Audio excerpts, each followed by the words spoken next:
വയനാട് ഉരുൾപൊട്ടലിൽ മരിച്ചവരുടെ മൃതദേഹങ്ങൾ സംസ്കരിക്കുന്നവരുടെ കൂട്ടത്തിലുണ്ടായിരുന്ന മാറഞ്ചേരി സ്വദേശിനി ഷിഫയ്ക്ക് പറയാനുള്ളത് കരളലിയിപ്പിക്കുന്ന അനുഭവങ്ങൾ.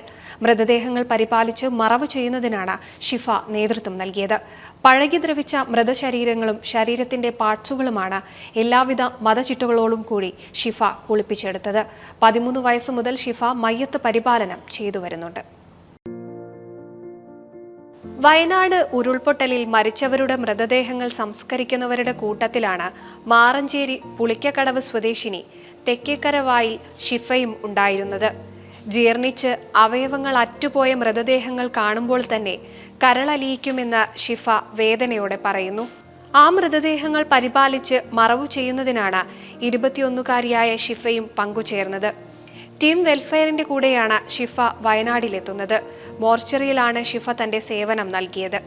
പഴകി ദ്രവിച്ച 5 മൃതശരീരങ്ങളും 26 ശരീരത്തിന്റെ പാർട്സുകളുമാണ് എല്ലാവിധ മതചിട്ടുകളോടും കൂടി കുളിപ്പിച്ചത്. മനസ്സും ശരീരവും മരവിച്ചു പോയൊരു നിമിഷത്തിലൂടെയാണ് താൻ കടന്നുപോയതെന്ന് ആ പെൺകുട്ടി പറയുന്നു. അവിടെ ഒരുപാട് സന്നദ്ധ പ്രവർത്തകരുണ്ട്. അവർ ഇപ്പോൾ എൻ്റെ ഒരു അറിവിൽ അവിടെ ഒരു 3 മോർച്ചറിയാണ് ഉള്ളത്. അപ്പോൾ ഓരോ മോർച്ചറിയിലും നമ്മളുടെ പല രീതിയിലുള്ള സന്നദ്ധ പ്രവർത്തകർ അടങ്ങിയിട്ടുള്ളതാണ്. അപ്പോൾ ഓരോരുത്തരും ഓരോരോ ഡ്യൂട്ടീസാണ് ചെയ്തിരുന്നത്. എനിക്ക് മോർച്ചറിയിലായിരുന്നു കിട്ടിയിരുന്ന ഡ്യൂട്ടി. അപ്പോൾ അവിടെ വന്നിട്ടുള്ളപ്പോൾ നമുക്കറിയാം, ഇപ്പോൾ ഏകദേശം ഒരാഴ്ചയോളമായി ഒരു ഉരുൾപൊട്ടൽ നടന്നിട്ടുള്ളത്. അവിടെ പിന്നെ ബോഡീസ് കിട്ടിക്കൊണ്ടിരിക്കുകയാണ്. ഇപ്പോൾ നിലമ്പൂരിൽ നിന്ന് വരുന്ന ബോഡീസ് എന്ന് പറയാൻ പറ്റില്ല, ബോഡി പാർട്സാണ് കൂടുതലും വരുന്നത്. വളരെ ജീർണിച്ച അവസ്ഥയിൽ എന്താ പറയുക, മുഖമൊന്നും തിരിച്ചറിയാൻ പറ്റാത്ത ബോഡീസാണ് പല പ്രായത്തിലുള്ള ആൾക്കാരുടെ കിട്ടിക്കൊണ്ടിരിക്കുന്നത്. അതിൽ കുറേയൊക്കെ ഐഡൻറ്റിഫൈ ചെയ്തിട്ടുണ്ട്, കണ്ടെത്തിയിട്ടുണ്ട്. അവരുടെ കുടുംബാംഗങ്ങൾ വന്നിട്ട് ആ ഒരു ബോഡി എടുത്തിട്ട് അവരുടെ മതപരമായ രീതിയിൽ അത് മറവ് ചെയ്തിട്ടുണ്ട്. അവിടെ എത്തിയത് ഞാൻ ടീം വെൽഫെയർ ടീമിൻ്റെ കൂടെയായിരുന്നു അവിടെ എത്തിയത്. ഞങ്ങൾ ഒരു 25ഓളം ആൾക്കാരുണ്ടായിരുന്നു, അതിൽ 11 സ്ത്രീകളടക്കം. 13 വയസ്സ് മുതൽ ഷിഫ മയ്യത്ത് പരിപാലനം ചെയ്തു വരുന്നുണ്ട്. വല്യമ്മയായ മറിയക്കുട്ടിയാണ് ഷിഫയെ സേവന പ്രവർത്തനത്തിന് ഇറക്കുന്നത്. ഞാൻ 16 വയസ്സിൽ തുടങ്ങിക്കണം. ഇപ്പോൾ എനിക്ക് 78 വയസ്സായിരിക്കണം. ഇപ്പോഴും ഞാൻ പ്രവർത്തിക്കുന്നുണ്ട്. ഞാൻ തൃശ്ശൂർ മുളങ്കുന്നത്ത് ആസ്പത്രിയിൽ പോസ്റ്റ്മോർട്ടം ചെയ്തതിന് ശേഷം മയ്യത്ത് കുളിപ്പിച്ച് വീട്ടിലേക്ക് വരാൻ 10 മണിയാവും. അവിടുന്ന് വിട്ട് കിട്ടിയിട്ട് ഞാൻ കുറേ കാലമായിരിക്കണം. ഇപ്പൊക്കെ 78 വയസ്സായിരിക്കണം.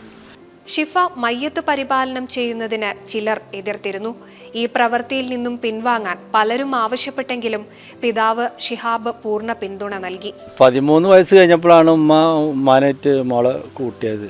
അപ്പോൾ എല്ലാവരും ഇല്ല, ചില ആൾക്കാർ ചെറിയ കുട്ടിയാണ്, പല പല ബോഡികളാണല്ലോ, അതിൽ നിന്ന് അസുഖങ്ങൾ പകരും, കുട്ടികളാണ്, പ്രതിരോധശക്തി കുറവ് ഉണ്ടാവാൻ ചാൻസ് ഉണ്ട്. അപ്പോൾ അങ്ങനെ പറഞ്ഞിട്ട് മകൾ അത് നെവർ മൈൻഡാക്കി എടുത്ത് സേഫ്റ്റിയൊക്കെ ഉപയോഗിക്കണമല്ലോ, ഗ്ലൗസും അതൊക്കെ ഉപയോഗിക്കലുണ്ട് എന്ന് പറഞ്ഞിട്ട് മകൾ തുടരുന്നു. അങ്ങനെ ഉണ്ടായത്. BA മൾട്ടിമീഡിയ വിദ്യാർത്ഥിനിയായ ഷിഫ വുമൺ ജസ്റ്റിസ് മാറഞ്ചേരി പഞ്ചായത്ത് കൺവീനറാണ്. പെൺകുട്ടികൾ മയ്യത്ത് കുളിപ്പിക്കാൻ മടി കാണിക്കുന്ന കാലത്താണ് മാറഞ്ചേരി സ്വദേശിയായ ഷിഹാബിന്റെയും ഹസീനയുടെയും മകളായ ഷിഫ മുന്നോട്ട് വന്നത്. NCV news, Maranchery.